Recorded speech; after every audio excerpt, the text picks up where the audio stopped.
very strong, hard scrum by the Philippines, coming and then giving I think, a little message that you're going to be a bit more on your feet to take them on in the scrummages.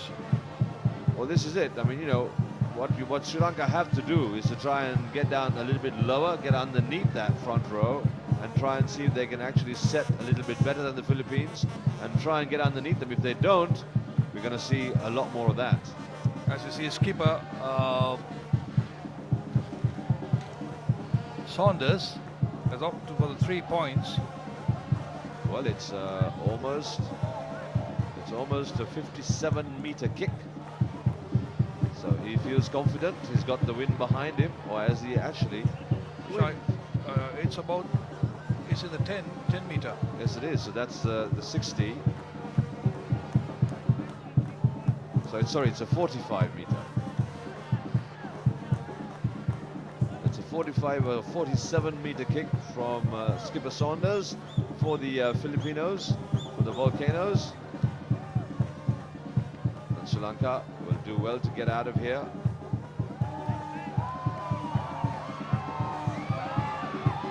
Flag stays down and he will not equalize the score. It will remain 22-19. So Sri Lanka, another opportunity to get out of that 22 now. Hettiarachchi with the restart. Perhaps he needs to go as far down the park as possible and then chase it down.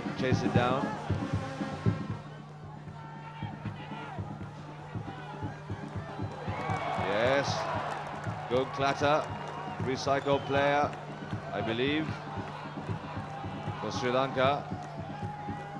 Soiru Anthony, the fresh legs on the park.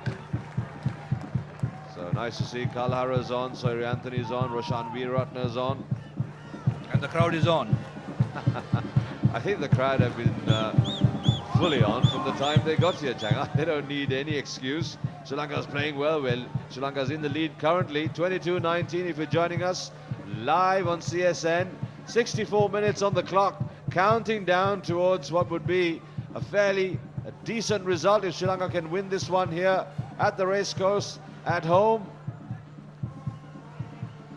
The racecourse, of course, Sri Lanka's absolutely splendid international rugby facility. You can't ask for better than this. Rush scrum from Sri Lanka. Dhanushka Ranjan gets away from one tackle, knocked forward in the process. Good to see some hard running, first phase running from the Sri Lankan three-quarters.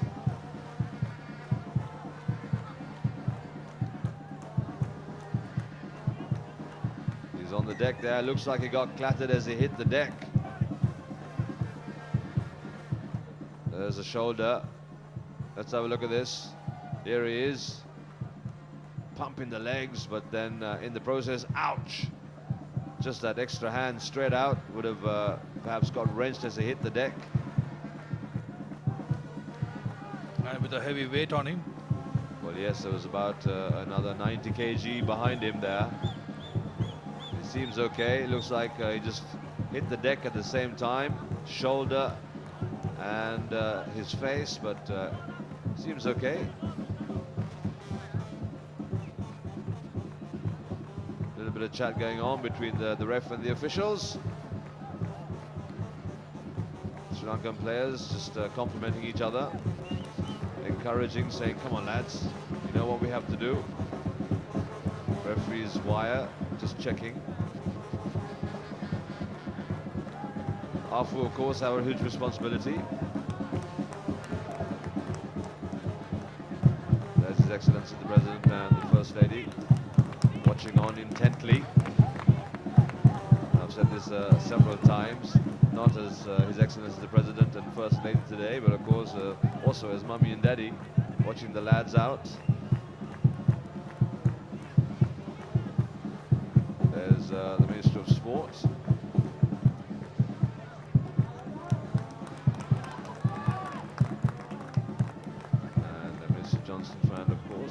Cooperatives.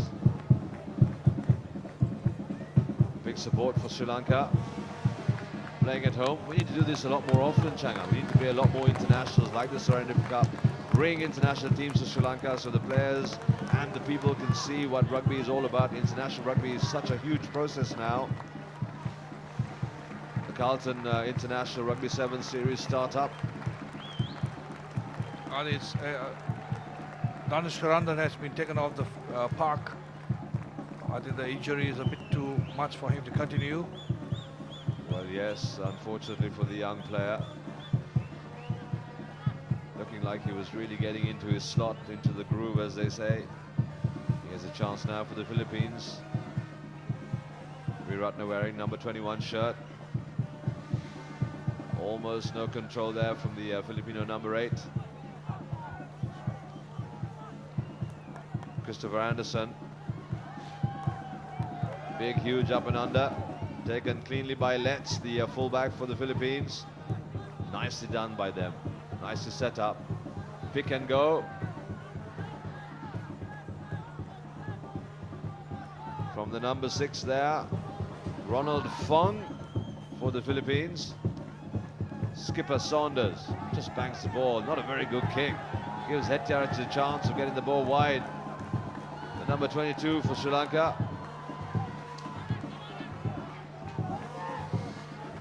Emori playing on the wing. Kegel does the number 9 work. Penalty again, holding on. Check out now, these are the errors that we talked about earlier on. Sri Lanka really have to be a little bit concerned about, because if they just keep giving the ball back to the Philippines, then the numbers are going to get tough. Yeah, absolutely. I think they should keep the ball a bit away from the little more often away from the Philippine forwards, because the forwards are really, Philippine forwards are coming back into the game at every tackle situation, trying to get, they have more numbers there. True, Changa. They're a slightly heavier set of forwards, so you got to use your grey matter a little bit and see what you have to do.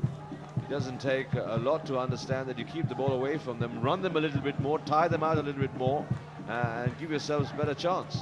Yeah, with Adhikar Ranjan leaving the field, they've done a positional switch. As we see the Philippines winning that good line out. And then running into traffic. Oh, nicely done, Sri Lanka. Counter ruck, but lost it in the process. Turnover and then turnover again. Wide ball.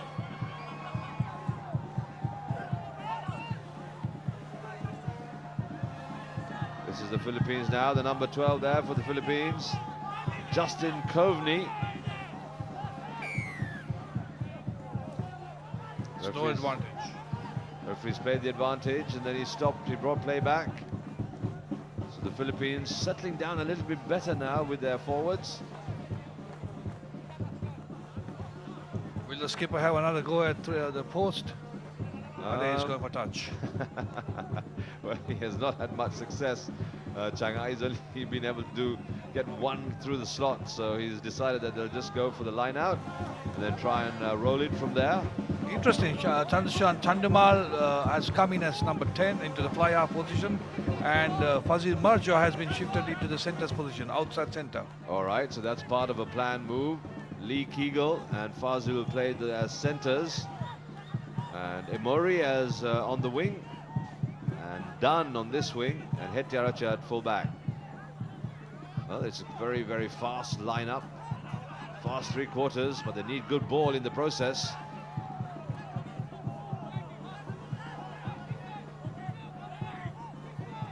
Excellent work by Charo Fernando, driving that pair of Philippine forwards back. I think more than his drive, he read the situation well. Yes, timely from him.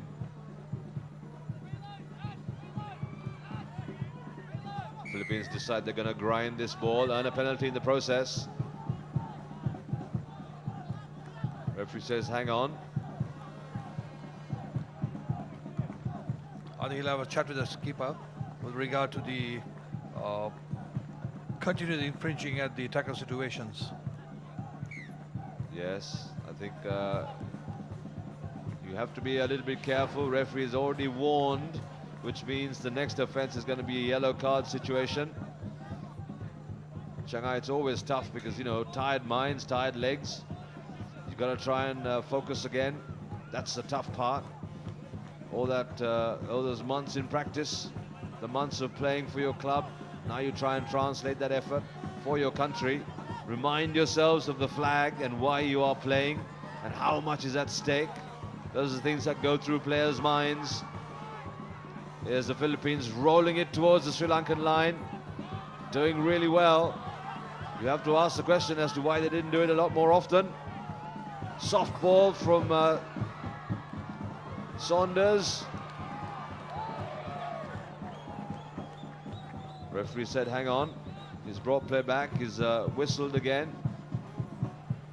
You can see the touch judge walking in too. There's the yellow card going to come out of his pocket. That's not a sight the players want to see.